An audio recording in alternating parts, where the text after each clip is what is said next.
Good morning বন্ধুরা, welcome back to my channel AM blog. তোমরা কেমন আছো? আশা করি ভালো আছো। তো দেখো, আজকের ব্লগটা আমি রান্না দিয়ে স্টার্ট করলাম। তো দেখতেই পাচ্ছ আমি উচ্ছে ভাজা করে নিচ্ছি। তো সকালবেলাতে উচ্ছেটা ফার্স্ট আমি ভাজা করে নিলাম। এরপর মুগ ডাল করব গাজর আর বিনস দিয়ে। দেখো, গাজরটাকে আমি ছুলে নিচ্ছি। তো ছুলে ছোটো ছোটো করে কেটে আর বিনসটাকে ছোটো ছোটো করে কেটে নিয়ে ডালের মধ্যে দিয়ে ভেজ ডাল রান্না করব আর কি। আর তারপর হবে হচ্ছে পনিরের তরকারি, আলু পটল দিয়ে পনিরের তরকারি। তো দেখতে থাকো, ব্লগটা দেখতে থাকো, তোমাদের আশা করি ভালো লাগবে।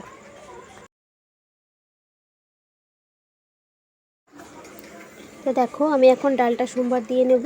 আর আমি মাঝে মাঝে দেখছি যে ক্যামেরাতে দেখা যাচ্ছে কি না, কারণ আমার ফোনটাতে মানে এত মেমোরি ফুল হয়ে গেছে যে ঠিক মতন ভিডিওটা করতে পারছি না। করতে করতে বন্ধ হয়ে যাচ্ছে আর কি। আর এই করতে গিয়ে সকালবেলা একটা বড় ভুল হয়ে গেছে আমার। তো ভুলটা হচ্ছে যে আগের দিনের ভিডিও আমি করে রেখেছিলাম, যেটা এডিট করে রেখেছিলাম, ওইটা সম্পূর্ণ আমি খালি করার জন্য ডিলিট করে দিলাম।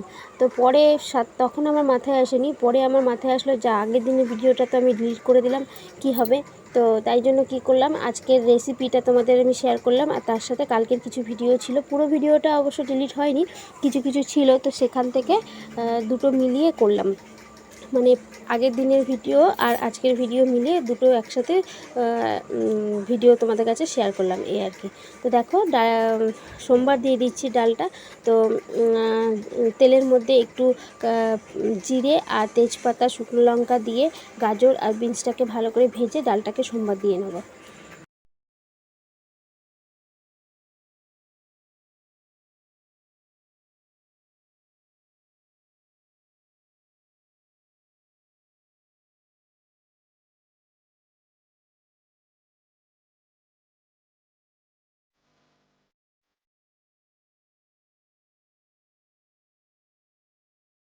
আর দেখো, আমি বিনস গাজরটা ভাজা করে নিচ্ছি। তো সেই সময় ও এসে কিছু বাদাম দিয়ে দিল ওর মধ্যে।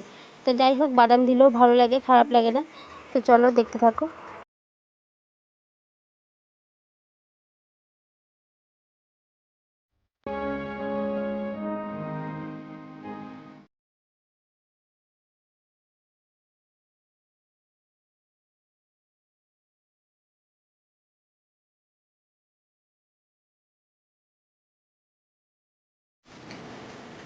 দেখো, এই দেখো রেড কালার পনির এনেছি।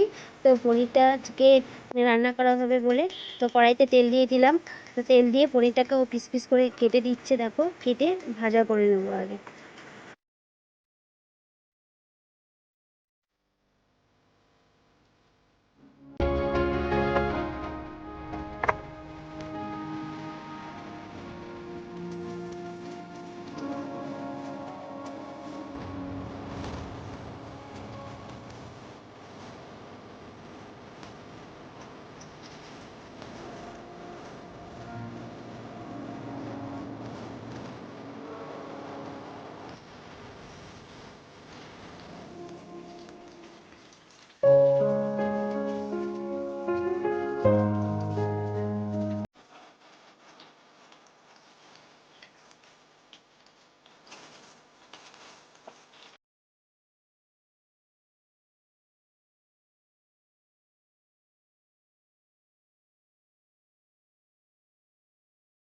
পনিরটা দেখো আমার ভাজা হয়ে গেল।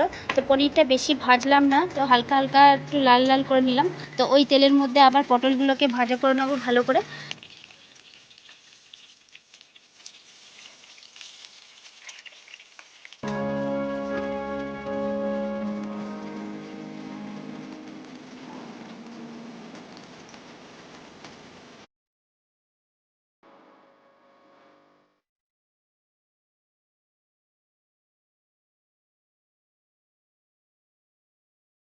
তো পটলটা ভালো করে ভাজা করে নেওয়ার পরেও যত যে তেলটা ছিল, তার মধ্যে দিয়ে দিলাম জিরে, তেজপাতা, শুকনো লঙ্কা আর হচ্ছে গোটা গরম মশলা।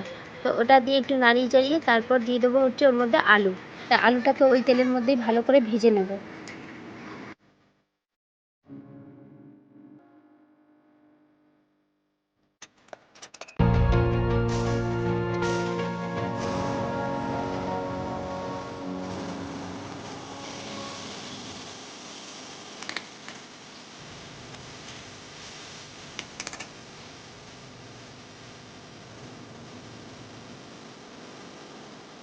তো দেখো বন্ধুরা, আলুটা ভালো করে তো ভাজা করে নিচ্ছি। তো আলুটা ভাজা হতে হতে দেখো আমি জিরের গুঁড়ো, ধনের গুঁড়ো, হলুদ, লবণ দিয়ে একটা পেস্ট তৈরি করে রেখে দিলাম। আর দিলাম হচ্ছে 2টো কাঁচা লঙ্কা, কারণ পনিরের তরকারি বেশি ঝাল হলে খাবে না, তা মানে ভালো লাগে না এই আর কি। আর দুষ্টু তো বেশি ঝাল পছন্দ করে না। তো তোমরা যদি এরকমভাবে বানাও তো অবশ্যই তোমাদের পছন্দ মতন ঝালটা দেবে। তো দেখো আমি তারপর ওই পেস্ট যেটা তৈরি করে রেখেছিলাম ওটাকে দিয়ে কষিয়ে নেবো। আর দিয়ে দেবো হচ্ছে একটু কাশ্মীরি লঙ্কার গুঁড়ো, আর তার সাথে অল্প একটু চিনি। তো দেখো এরপর মশলাটাকে আমি ভালো করে কষিয়ে নেব। কষিয়ে নেওয়ার পর যখন তেলটা হালকা হালকা ছাড়বে তখন তার মধ্যে দিয়ে দেবো পটল। তো পটলটা দেওয়ার পরেও আমি একটু ভালো করে কষাবো। আর দেখো এই বাটাটা দেখতে পাচ্ছ, এটা হচ্ছে চিনিবাদাম বাটা। তো আমি চিনিবাদাম নিয়ে এসে এর মধ্যে পেস্ট করে আমি দিয়ে দিচ্ছি যাতে টেস্টটা একটু সুন্দর হয়। তো এই পনিরের তরকারিতে এর আমি কাজু বাদাম বাটা আর মগজদানা বাটা দিয়ে অনেকে করে, কিন্তু চিনিবাদাম বাটা দিয়ে করলেও খুব সুন্দর লাগে। যদি তোমরা কোনো সময় যদি না করে থাকো তো করে একবার ট্রাই করে দেখতে পারো।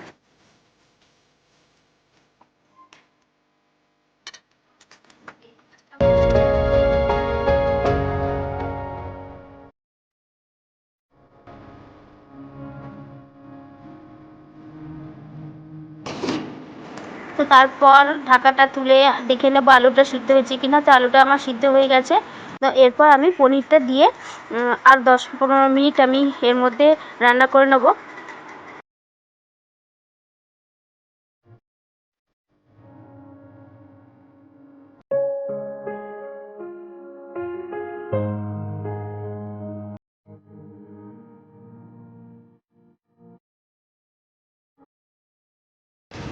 তো দেখো 10 মিনিট হয়ে গেলে আমি ঢাকনাটা তুলে একটু চেক করে নিচ্ছি নুনটা ঠিক আছে কিনা। তো আমি হাতে করে নিয়ে আমি চেক করি এরকম করে।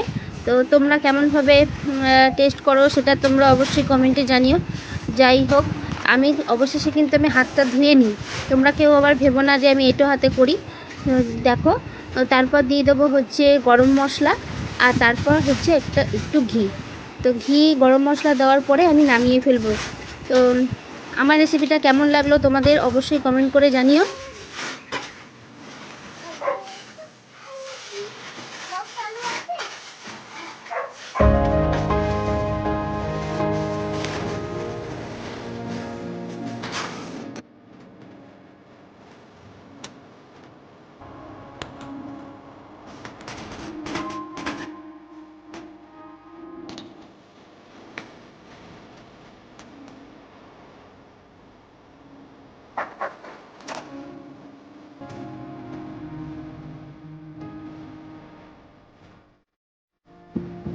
দেখো আজকে সকাল থেকে রান্না করলাম পটল, পনির আর আলু দিয়ে একটা সুন্দর একটা রেসিপি। আর একটু ভেজ ডাল, আর হচ্ছে উচ্ছে ভাজা। তো আজকের রেসিপি এটাই ছিল। আর আজকের ব্লগটা সাথে আমি কালকের কিছু ব্লগ তোমাদের জুড়ে দিলাম। তো কারণ আমার ব্লগটা তোমাদের আগেই বলেছি যে ডিলিট হয়ে গেছিলো আগের দিনের সব কিছু, তো কিছু কিছু ছিল তো সেটাই আমি দিয়েছি। তো একটু দেখে নাও। তো গুড ইভিনিং বন্ধুরা, এখন বাজে বিকেল 5টা। 5টা বাজেনি, এখনও 10 মিনিট বাকি আছে। তো তখন শুয়েছিলাম, শুয়ে ভিডিও এডিট করছিলাম। আজকের ভিডিওটা এডিট করলাম। তো ভাবলাম যে তোমাদের সাথে একটুখানি কথা বলি বিকেলবেলা। আর একটু পরে দুষ্টুকে যাব পড়তে দিতে। ও সকালে পড়ে, তো সকালবেলায় কদিন ধরে যাচ্ছে না, বলছে 2 দিন ধরে বিকালে পড়তে ইচ্ছা করছে। তো এখনও ঘুমাচ্ছে, একটু পরেই ওকে পড়তে পাঠাবো। পড়ে ঠোরে পড়তে দিয়েছে। আমি রোজকার বিকালে যে কাজগুলো করি, বিছানাটা ঝেড়ে ঘরটা ঝাড় দিয়ে করবো একটু সেলাই, কারণ সেলাই আছে, তাই জন্য আজকে একটু সেলাই করব। তো বন্ধুরা, তোমরা যারা আমার ভিডিও দেখছো তাদের অসংখ্য ধন্যবাদ আমার ভিডিও দেখার জন্য। আশা করি তোমাদের ভালো লাগে, হয়তো ভালো লাগে, তো সবার তো সমান না। কারোর হয়তো ভালো লাগতেও পারে, কারোর হয়তো খারাপ লাগতে পারে, কিন্তু কিছু কিছু মানুষের কথা শুনলে সত্যি আমার হাসি পায়। যাই হোক, সবার কথা বলবো না, কিছু কিছু মানুষ আছে, তো তাদের কথা শুনলে তো আমার চলবে না। কারণ নেট মানে আমি ব্যালেন্স ভরি, নেট খরচা হয় আমার, ভিডিও টাইম নষ্ট করে ভিডিও করি আমি, তো সবই তো আমি করছি, তাহলে লোকের কেন এত খারাপ লাগে জানি না। যাই হোক, খারাপ লাগে হোক বা আনন্দ লাগুক খারাপ লাগুক যাই লাগুক সেটা তাদের ব্যাপার। তো তো আমি তো ভিডিও করা ছাড়বো না। আমি যখন এই ইউটিউবে নেমেছি যখন, তখন আমার সাফল্য আসুক আর না আসুক আমি ইউটিউব করেই যাব, এটাই। চেষ্টা করব ডেলি ব্লগ দেওয়ার, ডেলি না পারলেও একদিন পর একদিন চেষ্টা করব দেওয়ার। তো তোমরা আমার ব্লগ দেখে তোমাদের কেমন লাগে অবশ্যই কমেন্ট করে একটু জানিও, তাহলে বুঝতে পারবো যে আমার ব্লগ সত্যি কি আমি ব্লগ করতে পারি কি না পারি না। কারণ যাই হোক, ছাড়ো এইসব সমস্ত কথা। তো চলো দুষ্টুকে পড়তে দিয়ে আসবো। আর হ্যাঁ বন্ধুরা, দেখো একটা কথা তোমাদের বলতেই ভুলে গেছি। আজকে দুপুরবেলাতে যখন আমি স্নান করতে গেছিলাম, তখন আমার সাথে একটা ঘটনা ঘটে। ঘটনাটা হচ্ছে কি, দেখো হট করে দেখো নাকেরটা কীরকমভাবে ভেঙে গেছে, দেখো কীরকম লাগছে, দেখো বুঝতে পারছো হয়তো তোমরা। এই যে এখানে একটা ছোট্ট এই যে দানাগুলো আছে, এই দানাগুলো এখানে একটা ছিল, ওটা হট করে দেখছি ভেঙে গেছে। তো আমি দুপুরবেলা স্নান করে এসেছি যখন, তখনই আমি দেখতে পেয়েছি যে এটা এরকম করে ভাঙা। তা এত সুন্দর একটা জিনিস ভেঙে গেলে সত্যি মনটা খারাপ লাগে। তা ভেঙে এটা পড়ে যায়নি, এর সাথে আটকে ছিল। আমি ভাবছি আমার হাতে এরকম খোঁচা লাগছে কেন, তা পরে আমি দেখলাম, তখন দেখলাম ভেঙে এর সাথে আটকে, মানে পুরোটা ভেঙে মানে আলাদা হয়ে গেছে, তবুও যেন এর সাথে একটু আটকে ছিল।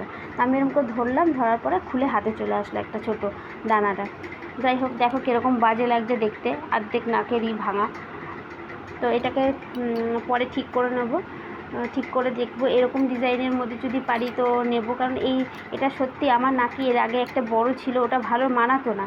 আর এইটা এত সুন্দর মানিয়েছে আমার নাকে, মানে যে দেখেছে সেই বলছে যে নাকের দাঁতটা সত্যি খুব সুন্দর হয়েছে। আর আমারও খুব পছন্দের একটা জিনিস, সেটা যদি ভেঙে যায় তো মনটা খারাপ লাগে। যাই হোক, ও এখনও জানে না, ও আসলে পরে ওকে বলবো যেরকম ওর একটা অবস্থা হয়েছে। তো চলো দেখতে থাকো ব্লগটা। কত ওটা আর ঘুমাতে হবে না, ওটা বাবা ঘেমে গেছে।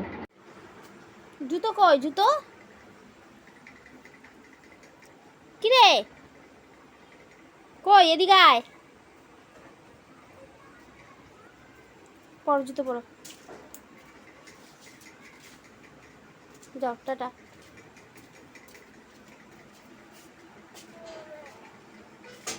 যাও যাও।